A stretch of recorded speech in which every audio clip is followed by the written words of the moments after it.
Marilyn. That's your question. I am an emissary from the Thanksgiving dinner cooking crew, and they would like you to talk about gratitude. Just talk about gratitude. Well, I have something to build on that. I'm feeling a lot of grace flowing. And so Thanksgiving traditionally is kind of this, in a worldly point of view, I don't really tune into it. But there's something really flowing right now. Something's become sacred about it. I'd be interested to know what that is. Okay. Elizabeth was talking earlier about just sort of because she's been gathering natural things to make decorations for the tables.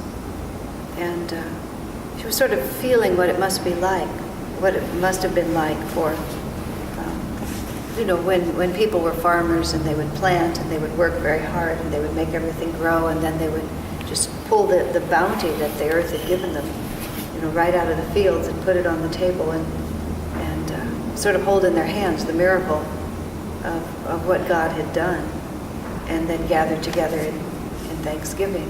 They say that the first Thanksgiving events were not feasts, but actually days of fasting. That it was really that the original pilgrims, who were very religious people, think about it. They had fled England because they were being persecuted. They got on these boats to come across this huge sea, and they couldn't.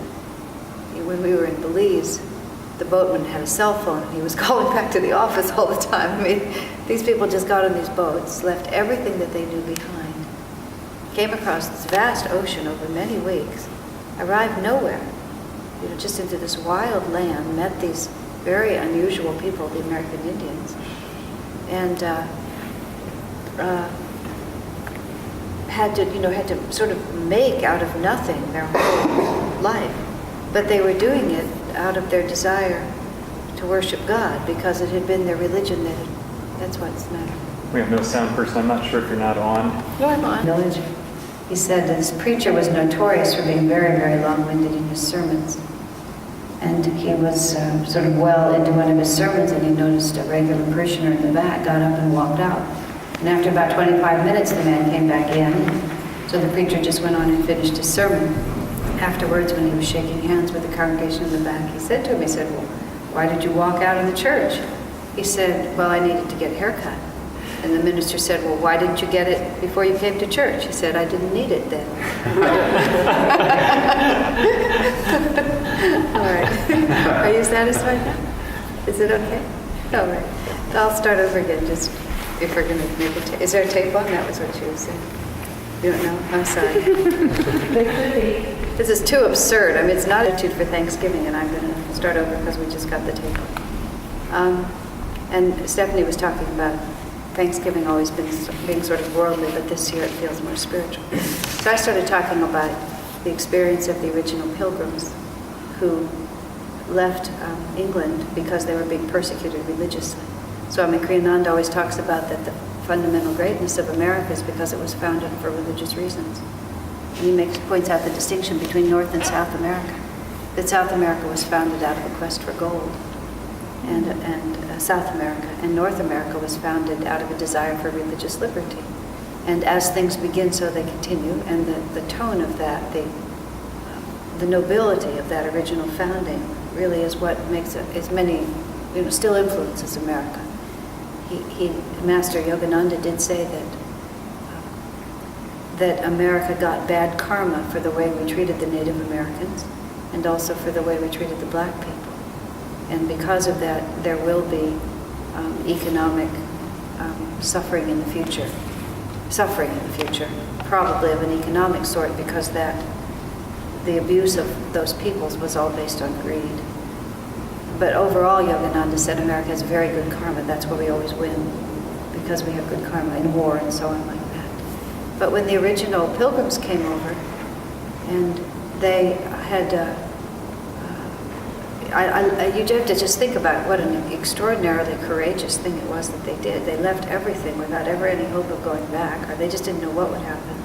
Set off across this very dangerous and unknown voyage across the sea, and landed in a place, I mean, they'd never seen and really hardly knew anything about. Of course, a few people probably knew something. I don't know the details of who had ever gone there and back again. It wasn't as if were discovering America. There were some people here. And then they had to make homes for themselves and grow crops and just, the most backbreaking kind of labor, if you think about it. It must have been very, very difficult. And then when it finally came around that they had their first harvest, which is, the tradition of Thanksgiving is they had their first harvest, and the tradition is that everybody feasted. But I've read in other places that they actually fasted. That because their gratitude was deeply felt to God, who they felt had guided them to do it, there were no doubt, and I'm very, very uninformed historically, but undoubtedly there were probably a few people of deeper spiritual realization who buoyed everyone else up. It would have had to have been like that. I actually, they talk about George Washington and others of the founding fathers of this country being such very spiritual people. The thought occurred to me one day that Yogananda says that America is the country of the future. It's self-evident. And the country for Dwapara Yuga, it was founded for Dwapara Yuga. It's a new country. It's just a few hundred years old. It doesn't have all the other countries, in Europe and so on, have all this baggage from Kali Yuga, all of just the heavy weight of all those past ages. America has nothing. We have nothing behind us. We were just bare land. We even obliterated the little bit of civilization that was here. But we just started from nothing. We're like a totally new concept. It's so hard for us to appreciate that a classless society in which birth means nothing, and energy and originality and determination, the poorest immigrant can become a millionaire. These are like cliches, but we're so out of touch with things that we don't realize what an extraordinary revolution that was. Where in all the other cultures, it came across to us in just a tiny way when our group went to Italy and they were trying to purchase land. And the whole system of buying land in Italy, in America the system is designed so that the poorest people, the most middle-class people, can become landowners. You're just, with these, you put a little money down, you pay 30-year mortgages, it's designed to facilitate anybody managing to become a landowner. But the countries of Europe are all set up to maintain a landowning class so that everybody else can be kept subservient. And we were so surprised because we never thought of it. When we tried to buy land in Italy, you had to just pay all the money. There was no such thing as these long-range mortgages because they weren't trying to help people without money to buy land. They wanted you to have money. They wanted to protect their position. So, of course, then we had to we borrowed the money in America and sent it over to Italy and, paid it off slowly in America and just gave it so they could follow their system there. But, so when the Pilgrims came here with just this whole completely different idea, we're starting to say, this whole country, Yogananda said, is the country of Dwapara Yuga because it leaves the past behind and it's based on the divinity of every soul. And it had a spiritual foundation for freedom and liberty and the pursuit of happiness, all the things that ended up being written in the Declaration of Independence about every individual. That was such a revolution. We don't realize that. It was such a revolution that every individual should be free and have the right, even though it was tainted by slavery existing at that time. Still, it was quite extraordinary. And since Yogananda also talks about the role that America will play and is playing in the future of the planet, there was a newspaper column stuck up on the board at the community center. The last half of it wasn't interesting, but the first half was really interesting. This man was in India. He was American and Indian. He was all full of, adoration for India. And then he said something or asked somebody about what is the spiritual center of the world? And they said San Francisco. And at first he just thought that was preposterous, and he then spoke to this other Indian man somewhere, sort of like, what do you think? He said, he asked several people, and they all said San Francisco or the Bay Area. They meant the Bay Area, really, not just the city. And he was making fun of it to some Indian man, and the man just stopped his humor cold by the man answering, well, the spiritual center of the world is the place where new ideas meet the least resistance. Isn't that a fabulous definition? And if you're going to talk about it, it's Silicon Valley, it's the Bay Area, really. That's where just like innovation is just where it keeps happening. But in fact, America, by that definition, where new ideas meet the least resistance because there's nothing to hold us back here. So it always has been. So it occurred to me, I've never heard Swami or Master or anyone talk about who George Washington and all those people were. But I said, Swamiji, doesn't it make sense that if we here who are serving Master's work, that America plays such a role, don't you think we've been building America for a while? We've been part of this founding energy. Wouldn't it have started a little earlier than just 1960, the baby boom time? And Swamiji just smiled and said, well, it seems likely, doesn't it? Because it takes longer for these beachheads to get established. So, anyway, that's the whole context of Thanksgiving, and it's a uniquely American holiday because it really celebrated us when we visited Italy once on Thanksgiving. We put on this feast for all the Italians, and they thought it was so charming. Now they've all gotten used to it because we have so many Americans. They always celebrate it, and they just think it's so much fun. But that doesn't really, go to the heart of either of your questions, but I was just sort of getting a context for it. On the profoundest level, Thanksgiving is really about, it really is a very religious holiday because it's thanking God for protection and for providing opportunity and for freedom and the opportunity to worship and freedom from persecution, all those things which are very, very important holidays. It's become secular, but it wasn't secular. It's an opportunity to stop and remember that everything that we have comes from God. And even though that everything is a miracle, if you think of all that they had to overcome to get to that point. Or even if you just think of it even just simply as a harvest festival, it's such a miracle that you can put a seed in the ground and end up with a meal on the table. And there's nothing in the human ego that can rationalize that. It's just the divine life force and the way God made it possible for us to survive. And it's just such a perfect reality. Speaking of gratitude itself, because that's what you really asked.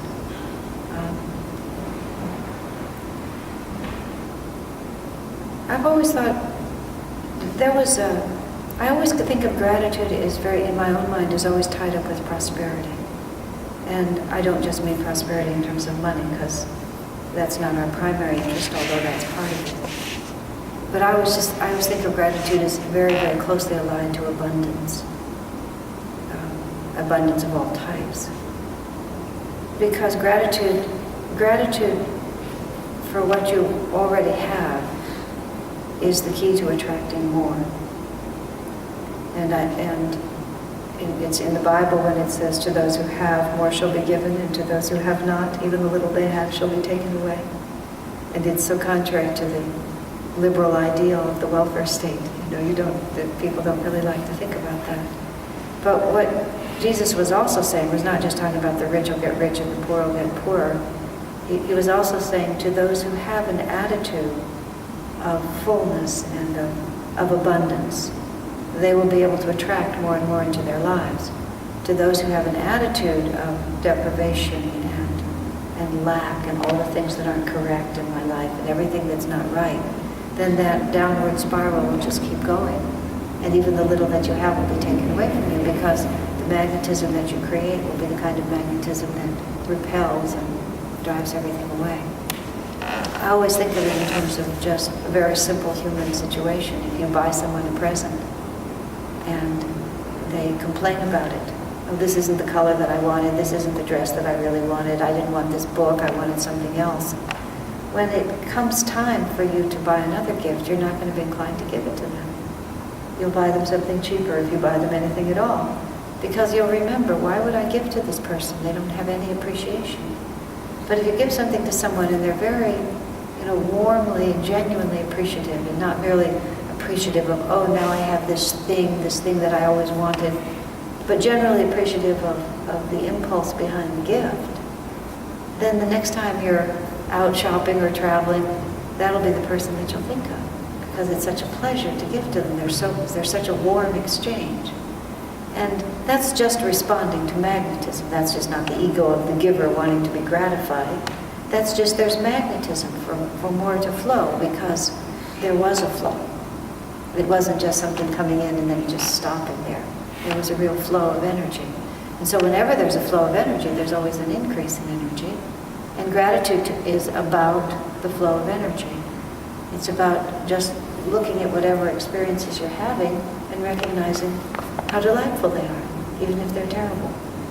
Or appreciating whatever has come to you and making maximum use out of it is another way to put it. I know there was a story told about Peter Caddy, who was the head of Fintorn. And some woman was living in a very ratty trailer and really didn't like the trailer and wanted to be moved into a better house and was complaining about the trailer and how it really didn't work for her. And Peter Caddy told her, he said, you not only do I want you to stay in that little trailer, but I want you to really learn to love that trailer. And, only after she had really learned to love it, was he willing to give her something better. Because there was no point in changing her circumstances. It wouldn't really help her. What she really needed to do was to change her attitude.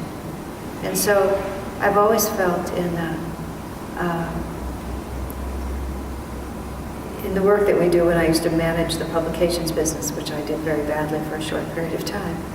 But when people would ask for, the way David Gammo actually puts it very well, he says, his philosophy of management is, he really doesn't want any manager to spend money just to change their mood. He said, you have to spend money because there's a genuine need that you're meeting, and then that's appropriate. The way I used to think of it was, before you buy something new, you ought to be really making the best use of what you have. You have to have outgrown it before you buy something else. And I had less money then. I'm not really just talking about, a lot of times we do buy extravagantly, we probably shouldn't. But, and I used to equate that with gratitude and abundance. If we have a crummy address machine or something, but we're really using it to the best we can, and have reached the limit of that, then it's time to go on to something else. But it's another way of being grateful, instead of just saying, I'll be grateful when I get something better. We just say, well, this has served me well, and now it's time to go on to something else.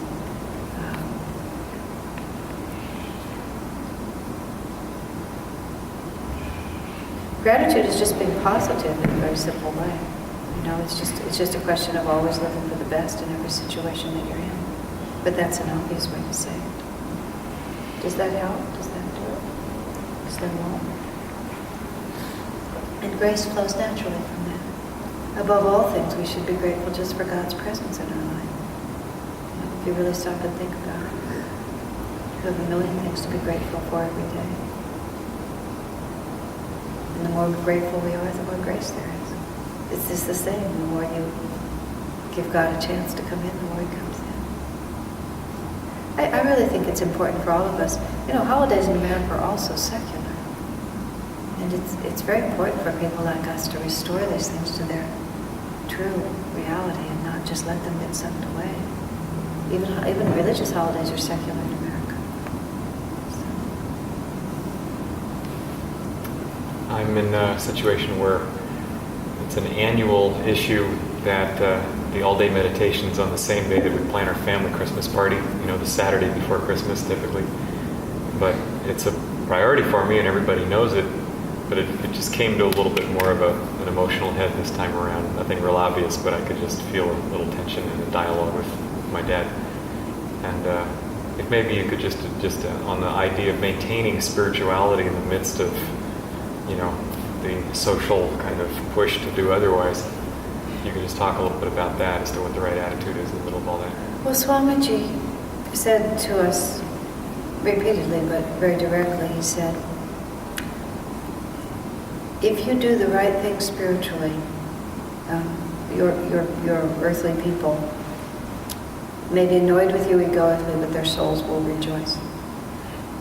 And you actually serve them better by standing by what you know to be the most important, because whatever you give them of your company is far less than what you give them by advancing spiritually. And even if they can't appreciate it, it's just a fact. And so you just have to hold to the truth of it. If your family, with all due respect, has been doing this to you for years, it could equally be said, why do they keep doing it to you? Why don't they choose another day? Because it's a conflict. They could just as easily shift. I mean, it's arbitrary for them. It's not. It's a larger arbitrary. family. It's true, but still, why not the Sunday before Christmas? Why does it have to be the Saturday before Christmas? Why? Yeah. It just, instead of expecting you to change. It's because also, it's hard, and I'm sympathetic, for families, for parents, to accept how profoundly second they are in the lives of their grown children. I don't have children of my own, but watching my friends and watching the way children behave, I can just see how it just must be very, very difficult.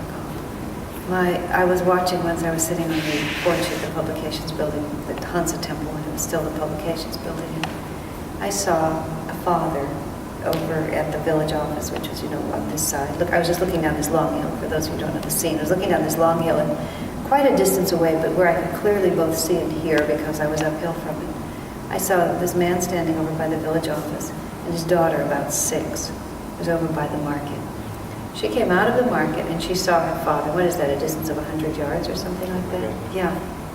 She cried out, loud enough for me to hear, just, "Daddy!" with this absolute delight, proceeded to tear across the distance and just throw herself into his arms. And it was just so dear to watch it. But as I watched it, I also thought, my God, that must be hard when that goes away. How could you not just drink that in and learn to crave that? It just must be so hard. And it's what my mother-in-law, who's now passed away, had 3 children, and 2 of them, my husband and his younger sister, really just moved away, moved far away, and maintained a dutiful but by no means a close relationship with the family. I mean, really not a close relationship, not a negative, just not close. And in her home, to the end of her life, she lived well into her 80s, on her mantelpiece she had 3 big portraits of her children, and they were all when the children were children, like under 10. And it seemed completely appropriate to me that that's what should be on the mantelpiece, really big, because those were the people that she related to. The ones that they had become were just, who were they? But the sense of ownership and that you have some kind of a right over these people, I think must be very difficult to give up. And also, and it's very true, I thought of this once. I don't know if I was still a child when I thought of it. No, I must have been older. I remember thinking how just sort of unspontaneous my parents were. And especially when I was a teenager and feeling, very free. I just delighted in just doing things at the drop of a hat. You don't have to pack a lunch or an extra sweater. You just decide to go, and that, just all through college, just everything that I wanted to do, we just do like this. And my parents, they always had to organize it and think about it and schedule it, and what stick in the muds they were. And then I realized as I grew older that you're very free until you have children. And as soon as you have children, you become sort of a stick in the mud. And then your children actually look at you and are upset with you for becoming a stick in the mud. It must be so infuriating. But the reality of what parents give up of themselves. I know Joseph Campbell, a wonderful man who told those wonderful traditional tales.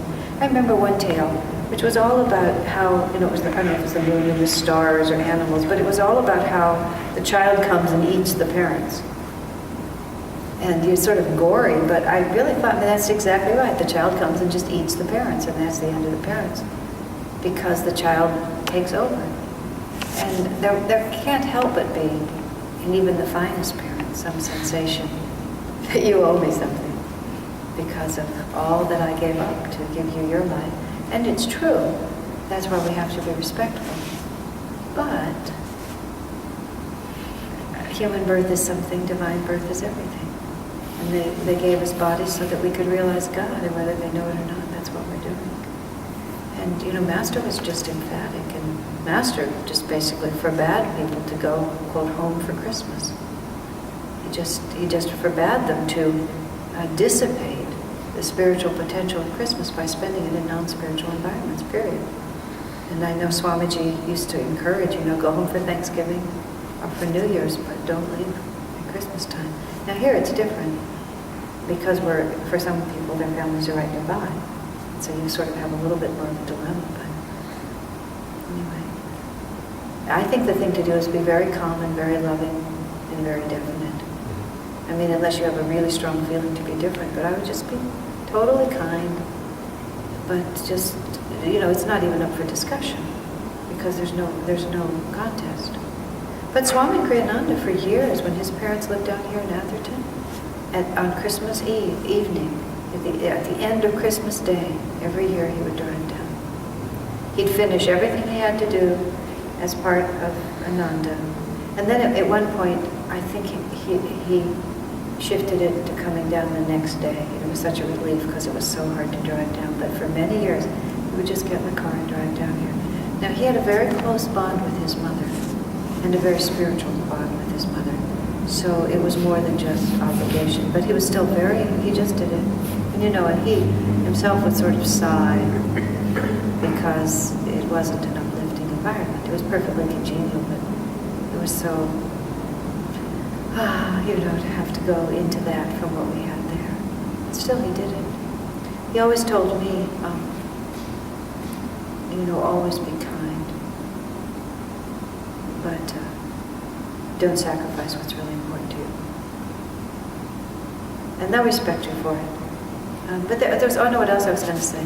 And there's also, I started to say about all that about parents is, it's hard for them to really know that you have another family that's not an obvious family. It's not like you're married, you have children, you're going to your mother-in-law's house or something like that. It's something they can understand more. It's just where you have this amorphous other spiritual family. It's just very hard for them to see it as comparable to the family that you grew up in. It's very hard to tell them, and it's almost hurtful to try to tell them. It's better just to be confident, do what you have to do. But I know this year with your aunt having passed away, it must be hard for them. But still, there you are. Yeah. How is one supposed to behave in the Thanksgiving when last year has been the worst year in your life? Who do you thank, and are you supposed to thank anyone? Well, you can be thankful that it's over. If it is over. If it's still going on, it's harder. I'm only joking.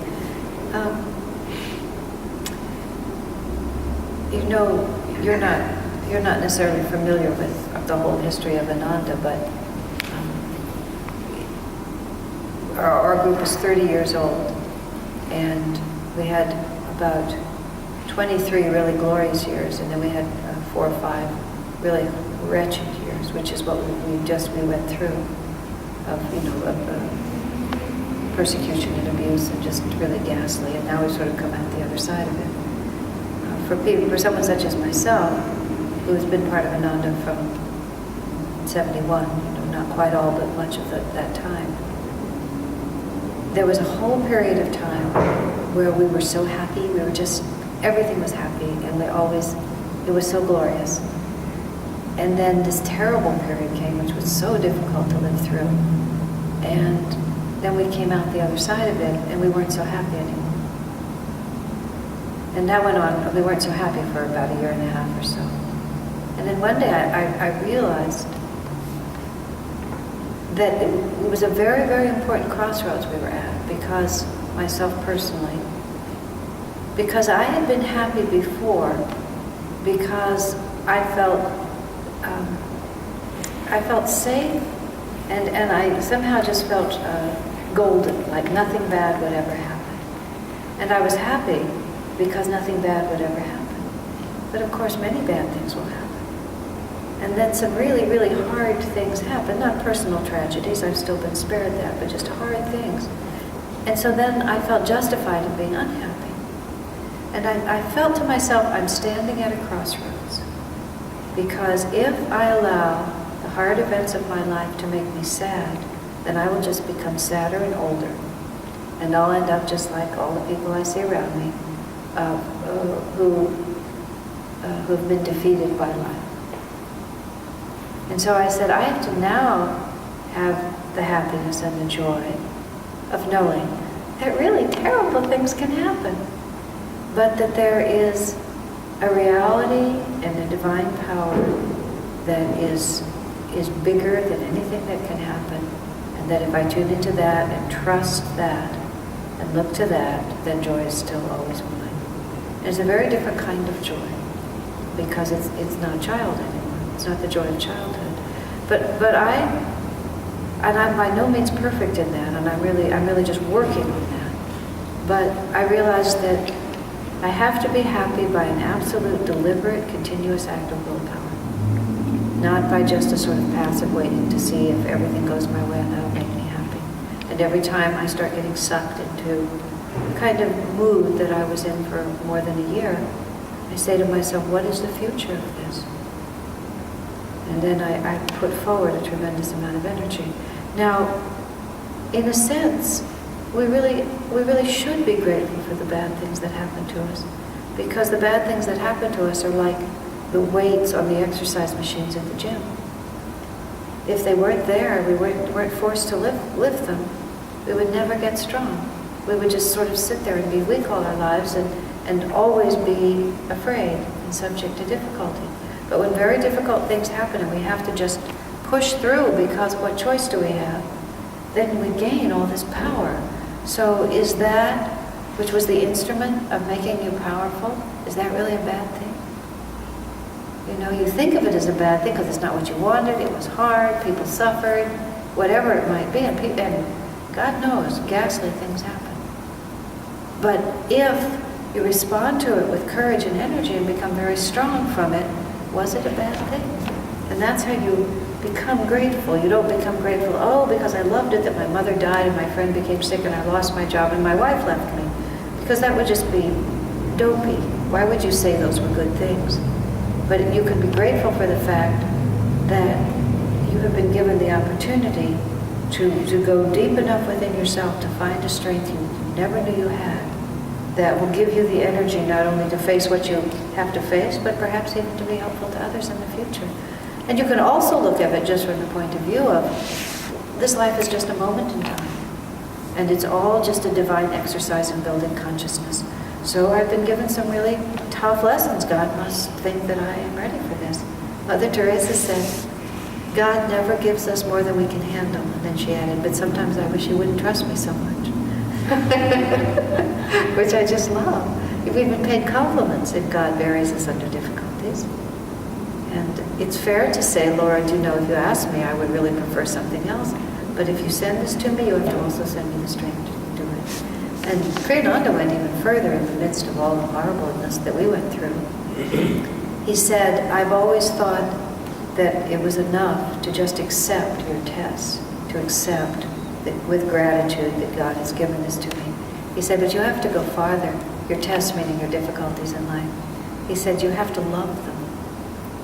You have to love the fact that God has given you so much to work with. You have to love the fact that you're having the opportunity to face so much that you're going to really get to grow. In other words, what do we say in the Festival of Light? Calm, acceptance, and joy. And that's not easy. I mean, you know, I can just go like this, but that's not the same as really doing it. But after all the dust is settled, you have to just go deep inside and say, whatever it is, I accept it. I'm happy for it. And then I think be very grateful. An easy life, Yogananda said, is not a victorious one. But oh my, we want it to be easy. It's just so cool. Isn't that so? You know, Asha, this year has been so difficult for me, and there were points where I would feel defeated, and I just knew that if I let myself be defeated, that would be the point when I would start to grow old. Yeah. That I could see why people who encounter very difficult tests start growing old at that time. Yeah. I could see it perfectly. Yeah, yeah. It's a very important thing. You look at people around you and you wonder, I mean, you look at people's pictures when they're young, and then you look at the way people end up when they're old, and you ask, how could they ever become that way? Every teenager thinks they're not going to be like their parents. I remember one scene I saw in the grocery store, and it was just Safeway, or just ordinary salt of the earth people. And the mother was overweight and had, in the clearest sense, let herself go. She just, how people just get. There was just nothing left of feminine attractiveness to her or vitality or anything. She was just sloppy and old. And her daughter, who was about 16 or 17, was very was kind of sexy and, all made up. And you could see that the daughter, didn't much like the way the mother was. But you looked at their faces, they were exactly the same. The consciousness was exactly the same. And there just wasn't a chance in the world that teenage girl was not going to turn out like her mother. Because it was just right there. There was nothing different. It's just one hadn't been through anything yet. And so it's, people just close down because it's too painful. It's really simple. But then you see other older people who are just so vital and so alive because they just kept at it. One hard thing happened to me, fine, no problem. I'll just keep scratching my way forward. It may be difficult, but... I kept remembering someone, whoever says it, if Master says it or Swami, that you don't have to be running to the goal, you can be crawling to the goal. Yeah, as long as you keep moving and don't quit. That's Master's also promise for those who persevere to the end, who don't quit but persevere to the end. At the moment of death, I or one of the other gurus will be there to take you across. That's all they say. If you don't quit, if you persevere to the end. They don't say, for those who do 108 Kriyas morning and night every day of their life from initiation to death, or anything like that. It's just if you don't quit. I'm in the middle of some of the hard years that we just went through. I would say to David, this is the part of the story where the heroine just doesn't quit. This is not the part where the heroine looks really good. This is just the part where she doesn't quit. That's really it. I mean, I'd see myself in the mirror during that time. It was just like, I was holding on, and that was all. Just barely that. I was going to ask you, the one thing when things are for a long period of time going badly, that is real frustrating is you're not asking to change things. You're just saying, I really want to understand what I'm supposed to learn here. It's like, give me a hint so I can at least start to try to change, because then at least I know where I'm headed. But then you just get a blank in the meditation, and you're just going, the whole thing comes through, it stops, and then you're just saying to yourself, well, why? I mean, it was like a way, it's one thing to persevere, but even after you persevered, it's like, gee, I haven't learned anything out of this. And you ask, what was the purpose of this? It's like real frustrating because you go, why? And then it happens again, and you realize there was something you were supposed to learn because the circumstances happen again, they're thrown at you. You've been a little too simple with it. It's just not that simple. Yeah. You could be living out things from past lives that you'll never really understand. That's true. I've come to appreciate, I think it's nice to know. I mean, it's fun to know. But it's essentially irrelevant. There's a certain amount of, I consider it just generic delusion. The specific forms that it takes, or the specific lessons, it's like everything is about learning to stay centered and keep loving God. And whichever form it takes, it doesn't matter. You're just exercising different muscles. I mean, it is nice if you get insights. Wisdom too is a manifestation of the Spirit. And so if insights come, that's nice. But it's too much to ask to understand. And too often, an attempt to understand just causes you to actually miss the point because we insist on putting an explanation on things where you don't really have one. And I've seen people do that. Oh, now I understand. This is what I was supposed to learn, and now that I've learned it, But you haven't really. It's just much more subtle often than the mind can grasp. And if it comes around again, well, you just do it again. And you just don't know. And Swamiji has always been very disinterested and reluctant to put big explanations on things. It's just Master is training us, God is teaching us. I always feel like if an insight comes and I really feel in my heart that it's true, that's wonderful. And if it doesn't, I just say I was just exercising. You know, I swim laps in the pool, I just go back and forth, I go back and forth. It's just completely meaningless. But the fact that I do it results that I get stronger, and sometimes you feel depressed or unhappy or people attack you. You know, we had a period of time where David and I said, well, this is the period of time in which we are the bullseye. You know, and it's just like everything just happens and you're the target and nobody likes you and everybody's after you, and then everything shifts and this is the period of time in which you're the sweetheart. And I never can figure out why, except explanations so far back that what do they mean? It's almost like you want to be disinterested. Because what do you care about all the details of your ego anyway? I think that to the extent that you do develop explanations, you're satisfied with that's kind of a danger. You want to stay away from it because you've just got more of a self-definition. That's the very thing you're trying to get away from. Well, that's valid. Sometimes one does have insights, to be fair. But a lot of times what happens, Rick just articulated exactly what I was saying. You just bind yourself more with your thoughts about what's happening. And you just can't, you don't really know anyway. And whether it'll stop or whether it'll go on, you know, it's, there is a phrase that I really, really like, which is called karma ends. You know, it does end. You don't know when, but it does end. I remember when Swamiji was talking to one of our community members who had just had one horrible thing after another. He went on and on and on and on. Swami just looked so sweet and said, it will end. You know, he didn't say when, and it did. It will end. I always joke, this has been my most favorite statement lately. Master said, pleasure is the interval between two pains, and pain is the interval between two pleasures. And people ask me how I am lately, and I say, I'm having an interval. You know, I'm having an interval between two pains. Isn't that marvelous? It's so much fun. You know, because it's just where I am. But I know it's an interval. And then the next one will be also. Then we say, thank God they're intervals. You know. Peter Van Houten, the doctor at Ananda Village, said that there's a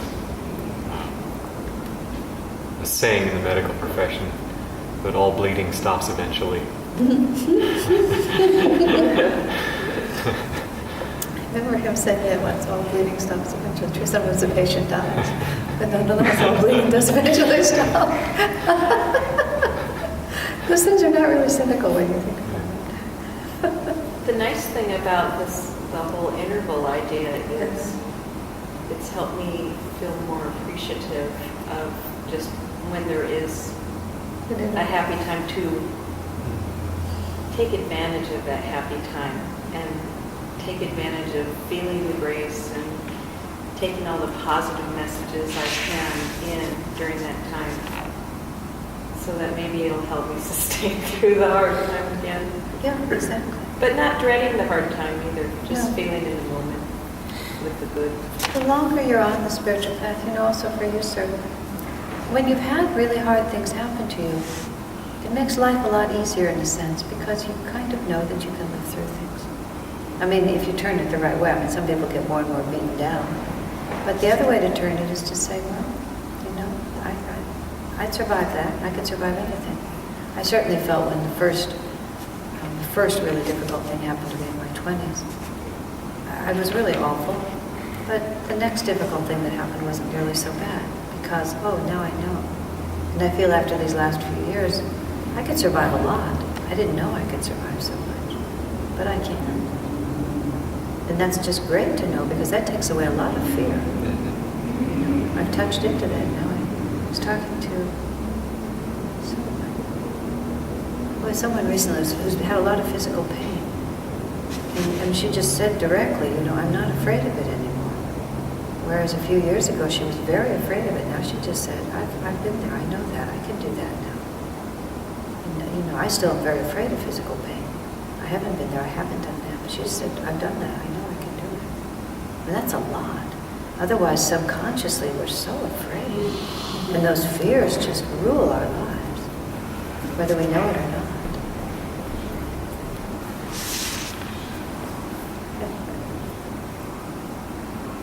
Rick, it's okay. We can just, we're almost done. I appreciate it. Thank you. Did you want to say that's a question? It was sort of unrelated to that. It's all right. I think we've done that one. We'll do one more. Okay. I was in Honolulu last month, and I was at a sort of a whole earth sort of store, and apparently it was run by a particular sect of the Hare Krishnas, and the woman from whom I brought an absolutely delicious vegan Danish started spouting some of the political philosophy of the group that has gained notoriety for, and sort of justifying it, saying, oh, it's in all the scriptures in the world, and it's in the Gita. I'm thinking, people are reading the same scriptures. I guess all we can do is trust the interpretation of someone like Yogananda. I mean, anyone who's interpreting a scripture. But there's absolutely no way we can actually read a scripture unmediated. Because my question is, some people will take literally what we might take figuratively. Yeah, symbolically. And How do to you, know which way to take it, how do you know what's really true? right, I guess you have to follow a master or read someone's annotations or interpretations. What you're almost saying is, how do you know what path to follow?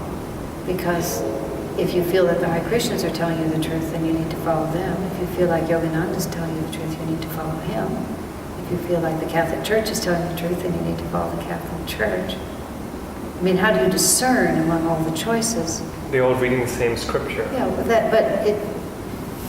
they're all reading the same scripture, but if you take a turtle and put it in front of a painting, in front of the Mona Lisa, it won't have the capacity to really appreciate the depth of that. It'll crawl up to it and try to chew on it, see if it's edible.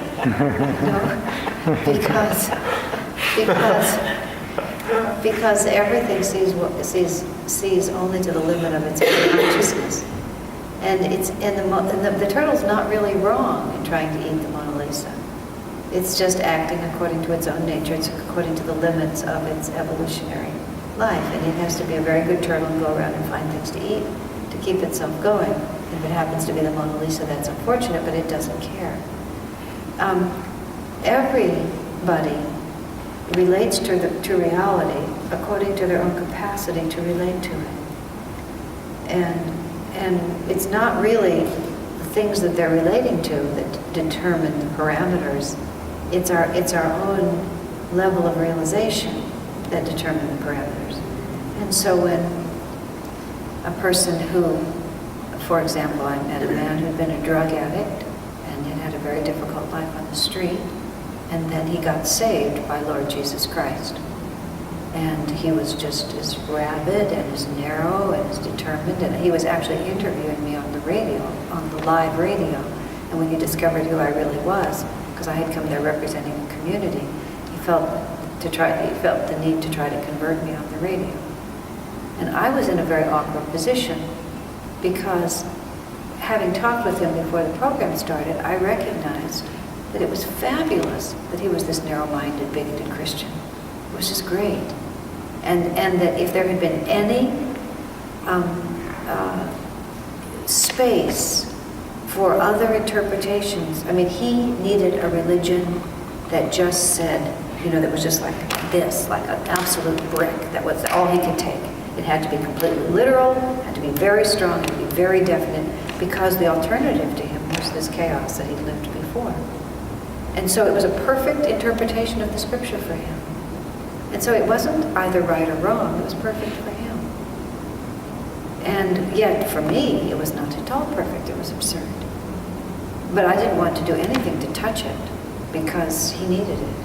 And so I refused to talk to him. We worked out the radio interview situation. But that was the right interpretation for him. And if I had tried to tell him in any way that there was another interpretation, that wouldn't have been right. So it's not a question of Swamiji talked about when he first met Yogananda that he was very confused by Yogananda when he was listening to Yogananda interpret the Bhagavad Gita, when he was reading the Bhagavad Gita interpretation. Because Yogananda would say, this is what the passage means, and on the other hand, this is what it means, and on the other hand, this is what it means, and then it also means this. And Swamiji said the thought came into his mind, for heaven's sakes, can't he make up his mind? You know, like, and because he was trained in a very Western, rigid sense, that it's either if it is this, it can't be that.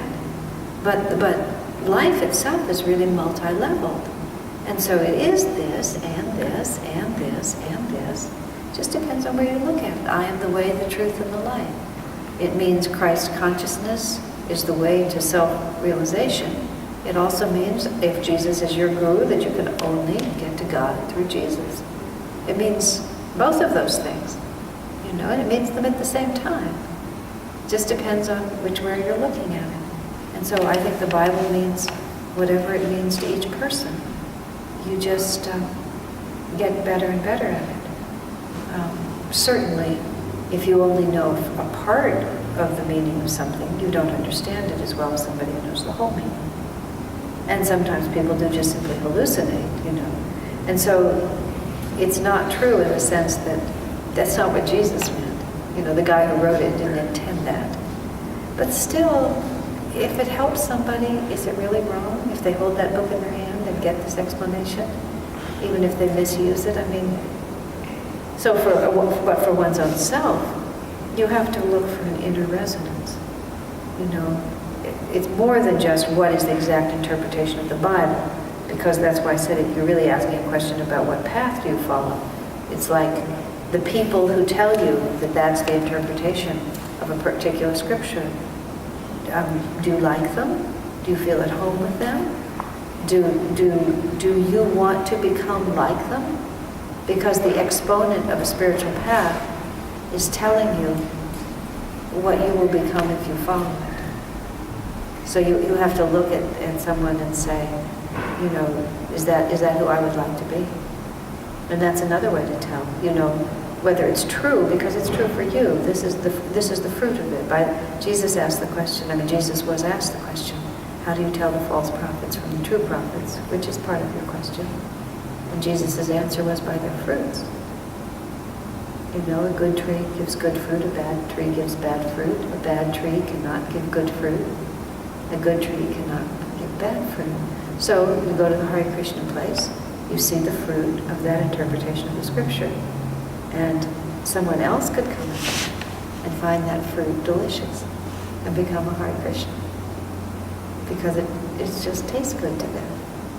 But you might go in there and find that very bad fruit and you don't want that. And so then again, who's right and who's wrong? Right. Yeah. Because I was just naively resisting the fact that on some level there's people with whom I don't agree. Right. But see, you're right to resist them because they're, what am I trying to say? Because they don't leave any space for you. You know, they're trying to force you into something because that's part of their religion. So, but it's not worth worrying about. You just sort of, Swamiji once answered such a person by saying, look, he said, even if my religion is second rate to yours, he said, I have to be sincere and I like it better. So I'm going to have to follow my second rate religion because I couldn't sincerely follow your better one. You know, and that sort of silenced the argument. But mostly, it's pointless to discuss. In fact, in Reader's Digest, there was this little story about this girl who traveled all over the country all by herself, and someone said, well, weren't you afraid? And she said, no. She said, whenever somebody would sit down next to me that I didn't particularly want to talk to, I would just use 3 little words. Are you saved?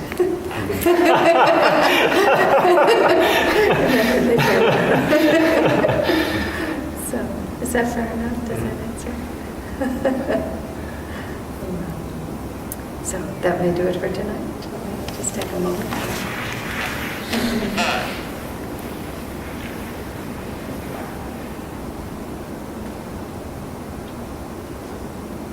Heavenly Father, Divine Mother, Saints and sages of all religions, Saints and sages of all religions, Beloved Master, beloved Master, May thy love shine forever may thy love shine forever on the sanctuary of our devotion, on the sanctuary of our devotion, and may we be able and may we be able to awaken thy love to awaken thy love in all hearts. in all hearts. Om. Om. Peace.